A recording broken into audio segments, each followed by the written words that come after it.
Assalamualaikum warahmatullahi wabarakatuh. Apa kabar semuanya? Semoga semuanya dalam keadaan baik-baik saja dan sehat selalu. Pada pertemuan kali ini kita masih dalam membahas di bagian bab 4, yaitu hasil dan pembahasan. Pada pertemuan sebelumnya kita sudah membahas mengenai rancangan sistem, dan sebelumnya juga sudah membahas mengenai identifikasi kebutuhan dari sistem yang akan dibuat ya, sesuai dengan topik penelitian yang akan dibuat juga. Nah, untuk pertemuan kali ini yaitu kita akan membahas mengenai implementasi, tampilan layar, dan pengujian. Pada bagian implementasi, ini adalah contoh dari tampilan layar, dimana sebelum kita membuat aplikasi, kita harus sesuaikan dengan rancangan layar yang kita buat pada tahapan sebelumnya, dimana di awal dari aplikasi yang kita buat itu ada login, ada proses login, dan ini adalah tampilan layar untuk halaman login.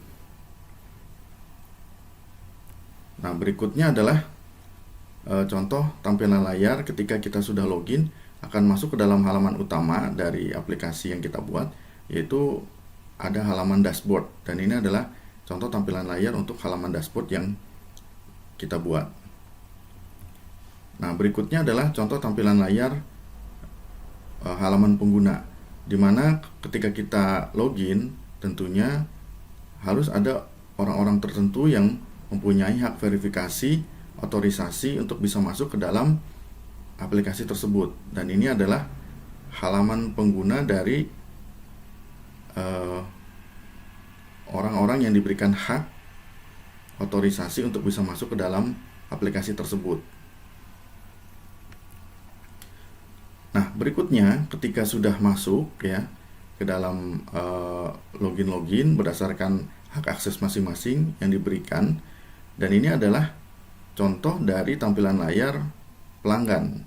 Jadi kebetulan ini adalah prosesnya adalah service data-data pelanggan ya, penerimaan data service.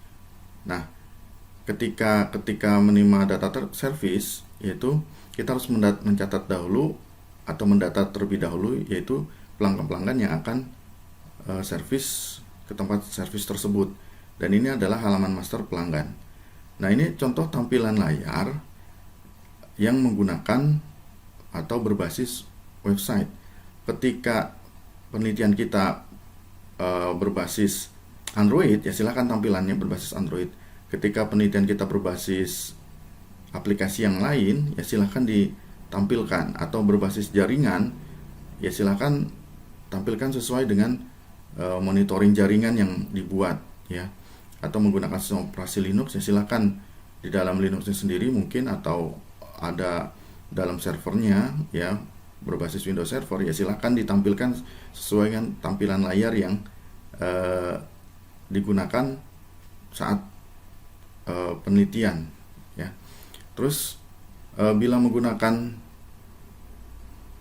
aplikasi lain ya, misalnya menggunakan MATLAB, ya silahkan tampilan layarnya disesuaikan ya. Misalnya keamanan komputer menggunakan MATLAB, ya silahkan ya. Atau ada aplikasi lain ya menggunakan microcontroller, yaitu berbasis bahasa C ya, silahkan ditampilkan sesuai dengan tampilan layar yang dibuat. Jadi tidak harus terpaku dengan tampilan layar yang berbasis web seperti ini ya. Boleh juga yang aplikasi lain itu menggunakan berbasis web, ya silahkan ya. Kurang lebih ini adalah contoh tampilan layar yang digunakan ya. Untuk berikutnya adalah implementasi untuk bagian pengujian. Jadi pengujian itu sebenarnya ada black box dan white box ya, untuk yang berbasis website ya. Untuk yang black box sendiri yang sudah pernah saya jelaskan pada pertemuan sebelumnya, yaitu kalau black box hanya dilihat dari tampilan aplikasi secara kasat mata ya, berdasarkan input dan output yang dihasilkan oleh aplikasi tersebut dan program tersebut. Dan ini yang berhak untuk memeriksa atau melihat hasil pengujian, yang menguji aplikasi ini adalah orang tertentu yang memang expert atau kalau bisa ya paling dekatnya adalah orang ya di perusahaan yang kita buatkan aplikasi tersebut yang memang mengerti ya, selain dari kepala dinasnya sendiri kalau memang itu di dinas, atau dari perusahaan, atau itu memang pimpinan, dan ada juga orang yang expert ya misalnya di bagian IT-nya ya, dan itu memang perlu untuk mengecek kevalitan aplikasi yang kita buat ya. Jadi ini adalah contoh black box. Kalau untuk white box ya, untuk white box itu contohnya ya, jadi memeriksa kode program yang kita buat ya, secara algoritmanya, analisis dari aplikasi algoritmanya ya, itu akan dicek secara detail ke dalam program-program yang kita buat. Tapi kalau black box ya cukup seperti ini saja, yang memang harus ada expert judgment yang saya sebutkan tadi ya, yang dimana cukup dengan input outputnya ya, inputnya ada apa, rancangan prosesnya apa, seperti apa, terus kemudian hasil yang diharapkan seperti apa, terus kemudian apakah dia sesuai atau tidak. Dan ini yang berhak menilai itu dari pihak yang kita buatkan aplikasinya. Terus ini adalah contoh halaman entry data pelanggan ya, ini contohnya ya, rancangan proses, hasil yang diharapkan, apakah dia sesuai. Kalau tidak sesuai berarti dia tidak valid ya, ada kesalahan.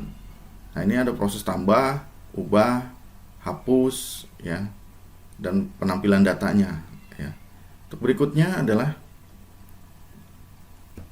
jika kita mau mengujikan aplikasi kita itu menggunakan teknik-teknik pengujian yang lain ya, yang mencari akurasinya dan sebagainya dengan pengujian-pengujian yang lain ya, silahkan disesuaikan saja.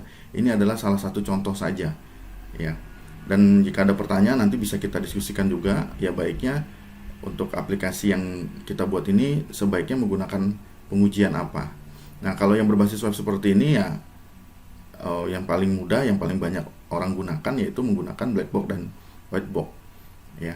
Jika kita menggunakan aplikasi pengujian-pengujian lain atau dengan implementasi yang lain yang misalnya menggunakan akurasi ya, silahkan menggunakan akurasi, karena sudah pernah dijelaskan juga tidak semua data pengujian ini yang bisa menggunakan seperti ini. Ada juga yang menggunakan statistik ya, silahkan saja ya, disesuaikan dengan hasil-hasil pengujian yang ingin ditampilkan saat implementasi yang ada di skripsi ya. Mungkin itu saja dari saya ya. Terima kasih sudah menonton video ini ya, mohon maaf bila ada kesalahan. Assalamualaikum warahmatullahi wabarakatuh.